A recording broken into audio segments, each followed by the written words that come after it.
Hello, sa video na to turo ko sa inyo paano gumawa ng N8N workflow gamit yung Cloud AI.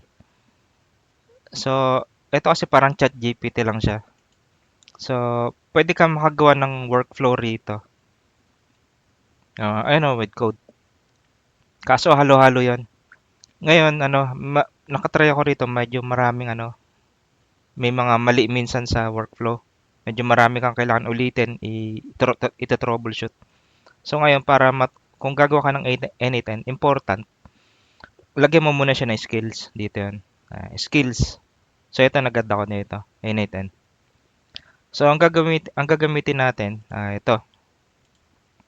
Itong GitHub na to. So, ito yung link. Gawa siya ni yan, Z. Celonkowski, N8N skills. So, dito meron na siyang 5,600 stars na siya. Yan. So, ang gagawin natin, kakopy mo lang to eh. Copy mo lang. Copy. Balik ka sa Cloud AI mo. Login ka lang ng Google. So, libre lang naman to. So, ano mo lang, ah, ganito lang ginawa ko sa create skill. Create N8N skill from this link. Yan. So, yan. Ganyan lang ang ginawa ko. Tapos, enter mo na. So, yan.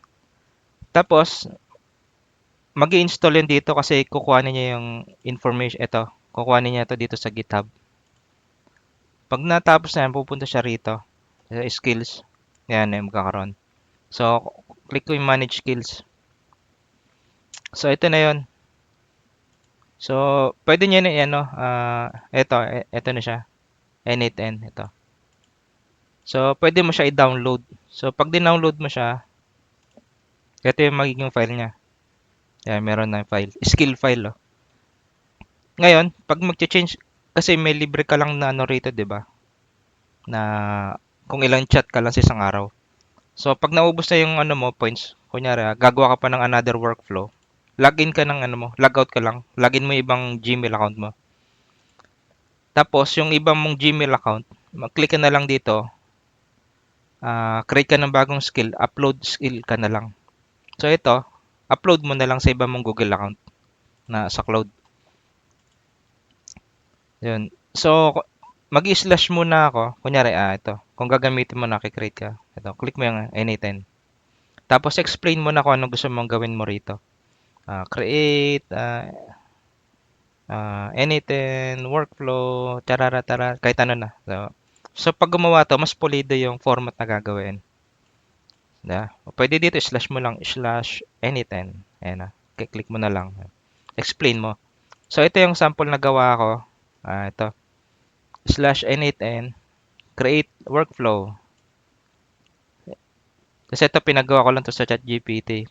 Pero depende kung gaano ka-detail yung mo. Kahit ganitong simple lang, pwede rin. Nilagyan ko lang additional information. So, ito nagawa siya. So, paggawa niya, yan. Nagtanong siya ng ibang tatlong tanong. Tapos sinagot ko lang. May pagpipilian lang. A, B, C, gano'n lang. Tapos, tinuloy niya na.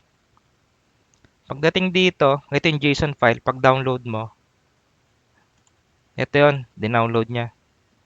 Tapos, in-upload ko sa N8N ko. Dito yun import from file. So, ito yung kinalabasan. Mas pulido na. Kasi kapag wala kang N8N skill, yung iba dyan mali, iba putol-putol or wrong yung nila, yung arrow na to. Itong lines. Sa iba nakakonect, minsan putol-putol yan, kulang-kulang. So, ganun yung kinakalabasan pag wala kang N8N skill.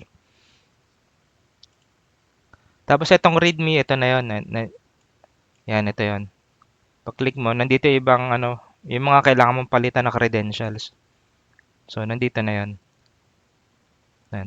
So, ganyan lang. Mas maganda rito. Mas detailed na siya. Pagka wala niya, mahirapan ka mag-chat GPT ka na lang, mas okay pa. So, dito kasi libre lang. Yan maganda rito. Okay, yun lang. Next time again. Bye-bye.